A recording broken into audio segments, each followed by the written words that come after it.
ચાંદીપુરાના શંકાસ્પદ 2 કેસ નોંધાયા હતા। બંને બાળકોના રિપોર્ટ કરવામાં આવ્યા અને બંને બાળકોના રિપોર્ટ નેગેટિવ આવતા અત્યારે રાહતનો શ્વાસ તંત્રએ લીધો છે, પરંતુ અત્યારે કહેવાય કે ચોકસાઈ રાખવામાં આવી રહી છે। તંત્ર પણ સતત લોકોને કહી રહ્યું છે કે બાળકોને જો પણ કોઈ લક્ષણ દેખાય તો તુરંત જ આરોગ્ય વિભાગનો સંપર્ક કરે, ડોક્ટરનો સંપર્ક કરે। સોલા સિવિલ હોસ્પિટલમાં 2 બાળકો સસ્પેક્ટેડ હતા જે અમારે ત્યાં એડમિટ છે અને બંનેના રિપોર્ટ નેગેટિવ આવે છે અને કદાચ એક બાળકને તો 2-3 દિવસમાં ડિસ્ચાર્જ પણ આપી દેશે।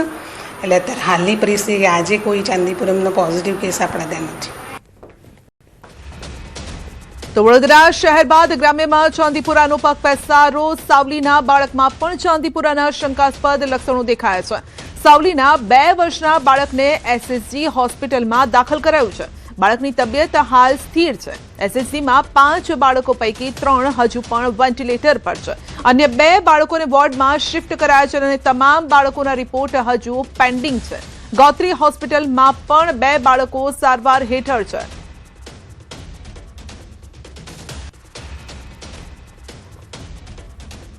દેવભૂમિ દ્વારકા જિલ્લામાં પણ વકર્યો ચાંદીપુરા વાયરસ। વધુ એક બાળકમાં જોવા મળ્યા છે લક્ષણો। લાંબા ગામના 2 વર્ષના બાળકમાં લક્ષણો જોવા મળ્યા છે। બાળકને જામનગર ખસેડવામાં આવ્યું છે। બાળકને ખેંચ આવી હતી, બેભાન થઈ ગયો હતો। બાળકનો પરિવાર મૂળ મધ્યપ્રદેશનો રહેવાસી છે। મજૂરી કામ કરવા માટે ગુજરાત આવ્યો હોવાની વિગતો સામે આવી છે। સેમ્પલ ગાંધીનગર તપાસ માટે મોકલવામાં આવ્યા। આરોગ્ય વિભાગ હરકતમાં આવ્યું છે અને આરોગ્ય વિભાગ દ્વારા સઘન સર્વે, દવાઓનો છંટકાવ શરૂ કરવામાં આવ્યો છે। હાલ આપણા જિલ્લામાં દેવભૂમિ દ્વારકામાં 2 બાળકોના શંકાસ્પદ ચાંદીપુરમ તરીકે જામનગર GTH હોસ્પિટલમાં રિફર કરેલા છે। ત્યાં એમની સારવાર ચાલુ છે। એક જે કેસ છે દ્વારકાનો, એમના બ્લડની રિપોર્ટ આવી ગયેલી છે જે નેગેટિવ છે, ચાંદીપુરમ એમાં નથી। અને જે લાંબાનો એક કેસ કલ્યાણપુરમાં દાખલ થયો હતો એને પણ GGHમાં આપણે દાખલ કરેલો છે હાલમાં। તો બનાસકાંઠામાં ચાંદીપુરા વાયરસથી વધુ એક મોત। આબુ રોડના સિયાવાની 2 વર્ષની બાળકીનું મોત થયું છે। ચાંદીપુરા વાયરસનો રિપોર્ટ પોઝિટિવ આવતા તંત્ર અલર્ટ। તાવ, ઉલટી અને ખેંચ બાદ બાળકી હોસ્પિટલમાં દાખલ। તો સરહદી વિસ્તારમાં આરોગ્ય વિભાગે સાવચેતી વધારી છે।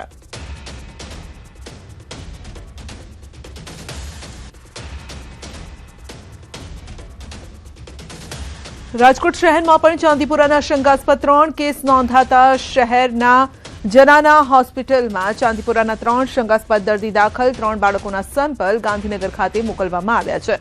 તો જુલાઈ મહિનાથી અત્યાર સુધીમાં ટોટલ 6 બાળકોના શંકાસ્પદ કેસ નોંધાયા, જેમાંથી 3 બાળકોના નેગેટિવ રિપોર્ટ આવતા તેમને રજા અપાઈ છે। સિવિલ હોસ્પિટલ ખાતે ચાંદીપુરા માટે 10 બેડનો અલગ વોર્ડ તૈયાર કરાયો છે। ચાંદીપુરાને લઈને રાજકોટ મનપાનું આરોગ્ય વિભાગ સજ્જ છે। મનપા દ્વારા વિવિધ વિસ્તારોમાં સર્વેલન્સની કામગીરી પણ શરૂ કરાઈ છે। 2085 ઘરોમાં મેલ્થિયોન પાવડર છાંટવામાં આવ્યો છે અને કાચા મકાનોમાં કામગીરી પણ તેજ કરવામાં આવી છે।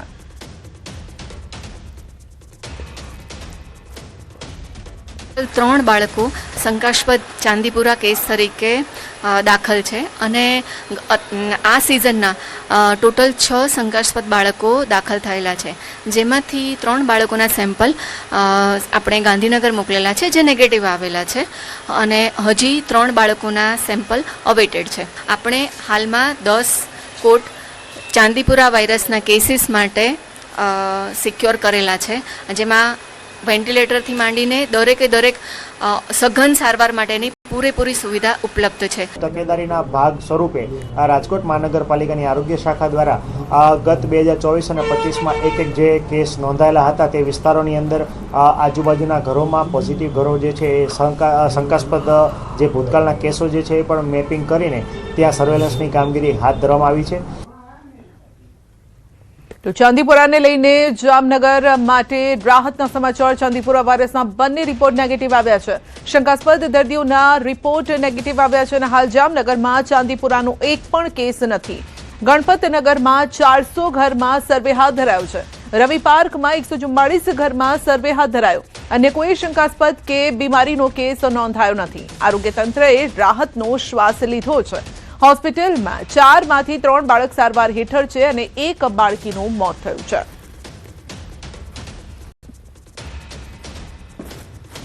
ખાસ કરીને આજના દિવસે બંને દર્દીઓના ચાંદીપુરા વાયરસના રિપોર્ટ પણ નેગેટિવ આવેલા છે.